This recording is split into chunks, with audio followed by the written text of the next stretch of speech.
Welcome back, everybody. Today we're going to be in Chapter 16, which looks at workplace diversity and wellness. As I've mentioned at the very beginning, the three elements that have revolutionized business are globalization, technology, and of course, diversity.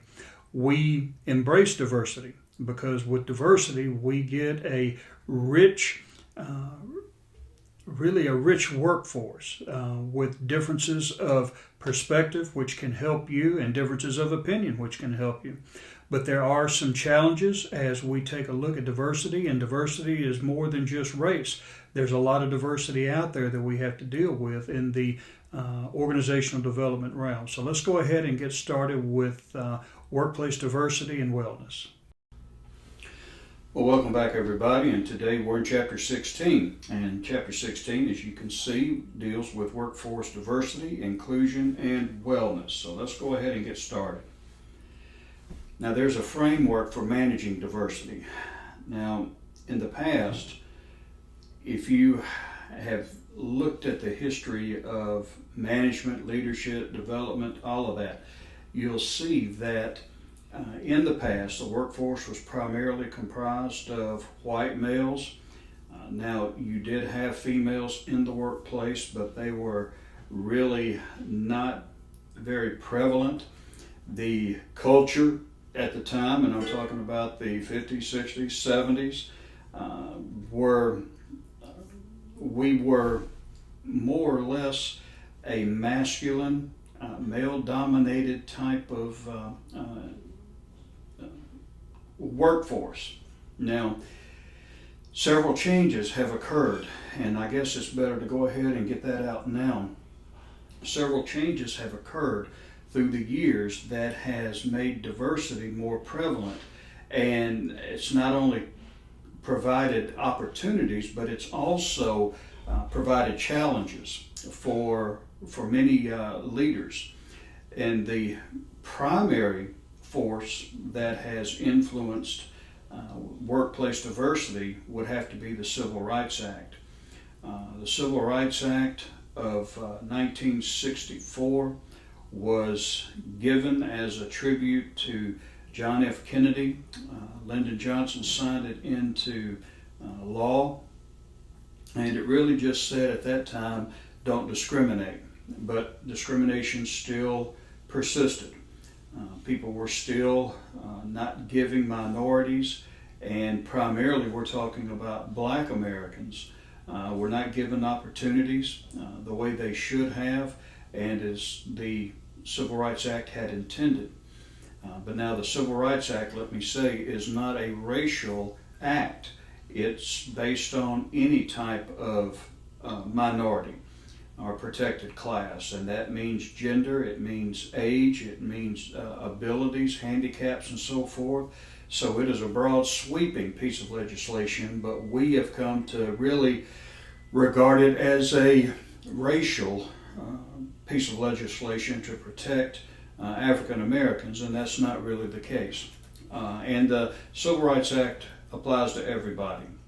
It's there for whites with disabilities as well as it is for Asians with disabilities, or other male, female, whatever. But there were, let me say, problems with it because it didn't have any teeth. I mean, people were still violating it after 64, and we slapped the wrist of those who did, but that was pretty much all there was to it. Now, the amended Civil Rights Act came out under the Clinton administration, and this amended Civil Rights Act said that now we can provide for punitive damages, which means if you violate civil rights legislation, then you can be sued for money, and that's what got the attention of everybody. Now, the Civil Rights Act, or amended Civil Rights Act of '93, pretty much said that, Mr. Boss, if you violate a person's civil rights, then they can sue you, and depending on how many people you have in your organization, that can determine how much they can sue you for. So you can see overnight how much that changed the attitudes of people. Now, People were afraid of it because they were afraid that if we get women or minorities or anybody else in here, then we're going to have problems. But we've seen how diversity can help the organization and has provided a positive impact for organizations. But diversity is still something that we have to pay attention to, because it still happens, either out of ignorance or whether it's intentional. If we violate people's civil rights, we're not being, first of all, ethical or moral. As a Christian, we are to be moral, but we're also not being legal in the respect that we're maintaining the laws, and that's where we get into trouble with the law. But here you see a framework for managing diversity. There are external pressures, as you see here, for change when it comes to diversity, and there are pressures for and against. You have management's perspectives and priorities.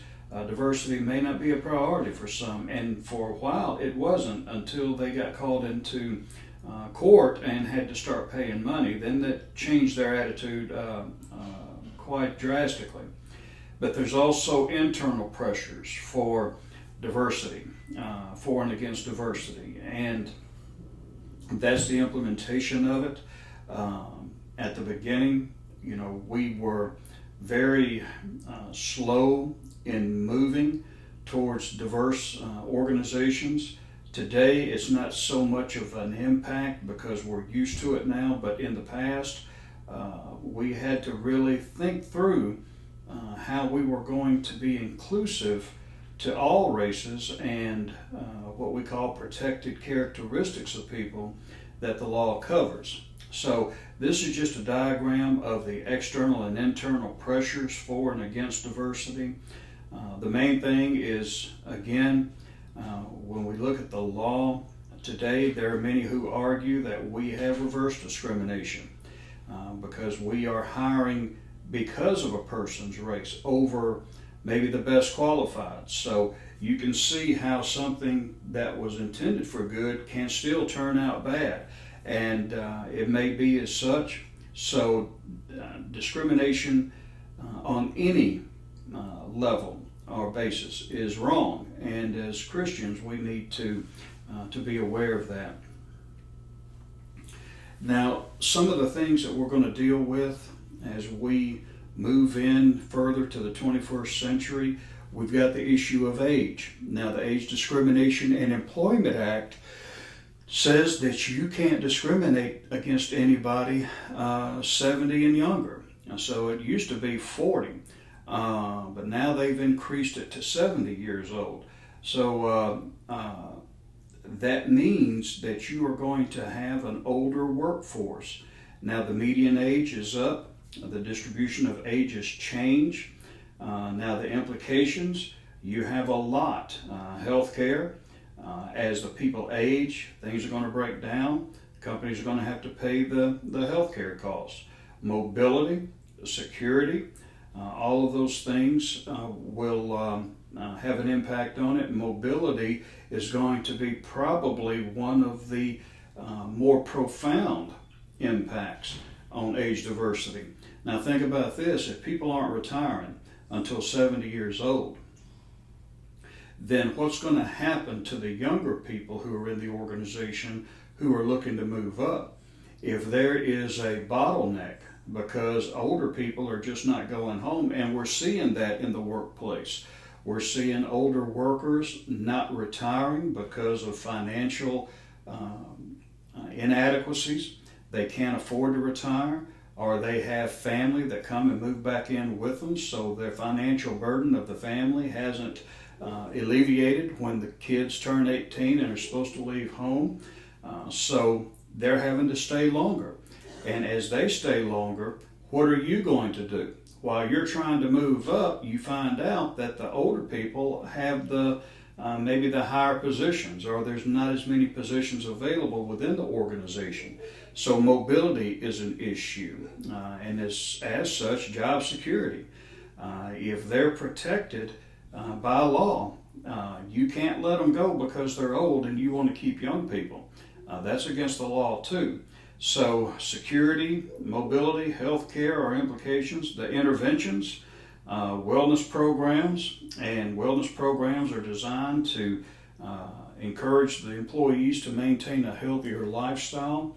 And job design, career development and planning, and reward systems. All of those are going to be key in being able to keep a diverse workforce. Think about how many people now, how many generations are in the workplace now. You have, I was in Generation X, and now you have Generation X, you have Millennials, you have Generation Z, I think that's what it's called, or whatever. So you have the possibility right now of having 3, possibly 4 generations right now in the workplace. Every one of them have different concerns and different needs. And if you remember from yesterday, or from the last chapter, we saw as people go through different ages, they go in different stages of concerns. And as the person who is working in these organizations, you're going to have to be able to facilitate those needs. Then you have reward systems. Now, there are some reward systems that will give people perhaps compensation if they retire early. That's not necessarily a reward system, but it is a way of motivating people or enticing them to just leave while you can move other people up. So interventions are important as well. Now, gender diversity. What are some of the issues when it comes to gender? Well, you have percentage of women in the workforce is increasing. Now, this is where I believe we're getting some statistical data misinterpreted, because people say there's a big pay gap still between male and female. I don't believe that. I do believe that overall, when you take a look at the total workforce, there is a gap. But that's because women are just now emerging into some fields that have been primarily male dominated. For instance, engineering, where men were more prevalent in that field than women. Construction, women have not been overly represented in construction, but now we're seeing them in that. So studies have found that within like industries, that means the construction industry, engineering industry, medical industry, within the industries there's really no gap at all. Overall, throughout the whole workforce, that's everybody and every industry combined, yes, there is a gap. But I would argue, and statistics argue, that that's because some of these industries, women are just now coming into and moving up. So in the next 10 years, you'll probably see a flattening of that curve where more or less everybody's getting paid the same.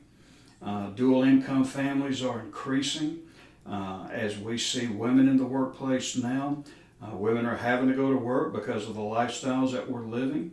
And what are we going to do now about daycare and providing for the family-oriented employees? Do you want to let a good worker go because she or he has children to raise or to take care of? Or will you adjust your compensation system to be able to include, or benefits to be able to include, child care and all of that? And those are the implications. Maternity, paternity leaves.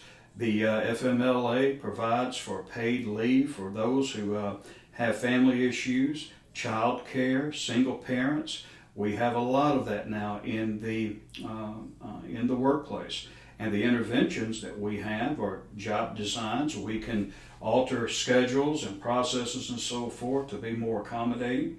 And fringe benefits rewards, having a daycare facility where you work. And there are some companies who are doing that now. It's cheaper for them just to maintain a daycare at work so that the mother or the father is not having to worry about his or her children or both. While they're at work, they're being taken care of while they're there. So gender has a big play in it. Race and ethnicity is another area of concern. Minorities represent large segments of workforce and a small segment of top management and senior executives. And again, I would question whether or not the data support segregation, or whether or not minorities or underrepresented groups are just now emerging into these opportunities. The qualifications and experience of minority employees is often overlooked. Now that's a broad statement, and I don't know, I'm sure there are cases of that, but today, because of civil rights legislation, because of government intervention and oversight, it's very hard to get away with overtly discriminating against a person who is qualified and not hiring them just because of their race. Interventions, equal employment opportunities, mentoring programs, education and trainings. For the most part, I see that already being implemented. Now, another one is sexual orientation, and that's, I guess, going to be the big issue today in businesses as we see the LGBT, transgender, no gender, whatever coming up. There's a number of single-sex households and more liberal attitudes towards sexual orientation. How do you create a bathroom for a person who is gender neutral? Male, female, they don't prescribe to any gender. How do you deal with that? How do you put on a personnel file whether the person is male or female? These are things that are going to be nightmares for HR. And some people may say, well, why does it matter if you put male or female on a personnel file? Well, when you're reporting to the government and you have to provide evidence that you are hiring women in the workplace, then how in the world are you going to represent them when they're not even wanting to be recognized as a woman? So this is where we've gotten in the world today. But again, just like you have with racial issues, you have intervention, which is equal employment opportunities, fringe benefits, education and training. All of these can help you, but it's going to be difficult, folks, as we get into this world now that you don't even want to be called yes or sir or ma'am or whatever. It's going to be a nightmare. Now, disability, the Americans with Disabilities Act says that you cannot discriminate against a person who is able to do the job. So if you're not hiring them based on their disability, that's illegal. For those with disabilities, you are expected to make what we call a reasonable accommodation. And a reasonable accommodation is investing in the environment or putting money into the workplace so that that person can function like a regular employee. For instance, it may mean building a ramp for a person who has a wheelchair, or if where the person would normally work, you make it ergonomically sound for them to be able to work there. Reasonable accommodation from a dollar figure has usually added up to about $500. It's not a major investment for companies, but courts expect that you do something to be able to accommodate them so that they can come to work and be productive. Now, if they are a danger to themselves or others, then you don't have to hire them. If they're not qualified for the job, you don't have to hire them just because they have a disability. Some people have tried to get around that and use that as an excuse to be hired no matter what, but that's not what it's used for. So the Civil Rights Act can work in the defense of the employer at times when people are trying to misuse or abuse their protected class status. Culture and values, really, it's from a cultural standpoint, you really have to deal with people's values, where they come from, and so forth. For instance, we don't do Christmas parties anymore. And that's because the companies who used to throw Christmas parties would offend the Muslims and the Jews and the Wiccans and the Satanists and everybody else. So now you have what we call winter celebrations or winter parties. And that's just one example. Another is, what are you going to do if Muhammad wants to pray 5 times a day in the workplace? You have to make reasonable accommodation if it's not going to disrupt the operations of the workplace. If the person is an office employee, they can go into a place of privacy and go pray and then come back and use that maybe as a break or whatever. But when you have a person who has a cross or religious paraphernalia on their desk and it offends someone else, you're going to have to deal with that. And not everybody has the same values. So you're going to have to look at all the disparate entities, people that are coming to the organization. And really the only culture that should exist within the workplace is the workplace culture. That should transcend for those hours that they're there. They should relinquish to a certain extent their upbringing and values. I'm not saying throw away the cross or anything like that, but people have to realize that if I am going to help this company succeed, I'm going to have to make the company the priority while we're working. And now there is religious protection that the Civil Rights Act covers as well. So if you have a cross, a Christian in one cubicle who has a cross, then you've got to allow for a Wiccan to have his or her paraphernalia or icons or whatever in their cubicle. You can't exclude one and make preference to another.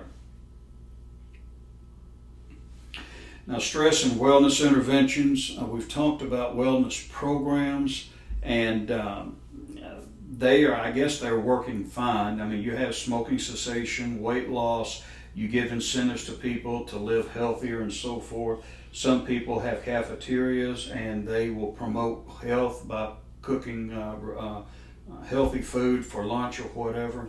But your goal in all of this is to increase work and job-related satisfactions and reduce the stress to improve members' general health. Now, that doesn't mean you lessen the expectations of that worker, but talking and communicating and allowing them to do that and providing ways and resources for them to be able to better cope with the stress of the work and home and all of that will go a long way. And then you have diagnosing stress, and the authors talk about workplace stressors, the job itself, individual differences that can cause it with diversity, charting stressors, health profiling. There are what we call in psychology triggers that bring about stress. So you want to identify those triggers that trigger stress and combative or unhealthy feelings. I mean, today we've got to take it seriously. People are showing up to work with guns and killing people. And I don't know if it's a culture, well, it's a spiritual thing, but I'm not sure with the culture the way it is today, as much that's going on in society. And there are studies that have shown that all the turmoil and conflict that's going on in society in general, we oftentimes will bring it into the workplace. And sometimes those influences will be acted out in the workplace. So we have to be careful and cognizant of all of these things. Role clarification is a systematic process for determining expectations and understanding work roles. The more they understand what they're doing, what their job entails, what is expected of them, the better it's going to be, because you're alleviating any ambiguity and they're not working in the dark. They know exactly what they're to do and what their role is. And then having supportive relationships. And again, this goes back to management by walking around and you know the people and they know you, and you have that collaborative environment. Work leaves, health facilities, employee assistance programs, we've talked about that. FMLA, giving people time off, being liberal with your vacation programs and time off programs, health facilities, employment assistance programs. Again, these are all resources designed to help the worker have a better balance of work and personal life and stress and comfort. Now finally, we have employee assistance programs, which is designed to help the individual directly. And again, EAPs can be something as simple as a smoking cessation motivational program. You get a t-shirt or you get a gift certificate if you stop smoking. It could be having a gym inside the workplace. Google, if you go on to YouTube and type in Google or working for Google, you'll see how they have all types of diversions to help the employee deal with stress. And Google, I believe, is a very stressful place to work. But they have nap pods. You go into the pod and take a nap. You have, I think, 13 different cafeterias, and it's all free. You have free laundry service there. If you need to run out in town, they'll give you a car to go drive wherever you need to go. They have a doctor there that you can get a checkup with. They have daycares so that you can have the kids there and all that. So they even grow their own produce just so that they can maintain their own food supply in those areas. So companies today are starting to move towards, maybe not to the extent that Google has, but they are looking at ways of being able to make the workplace more enjoyable so that work is not so much of a stress. Today we saw how diversity plays a major role in organizational development. Today we're going to have to address the issue of diversity from the standpoint not of just race, but of sex, but of age, disabilities and so forth, and the list keeps growing and growing as we become more inclusive in the workplace. But having looked at that and knowing what the laws are and the ethical and, for us, the spiritual ramifications of diversity, we want to make sure that we're above board in all aspects to be good ambassadors of Christ. Well, that's all we have for today. Tomorrow we'll be in chapter 17, so we'll see you then.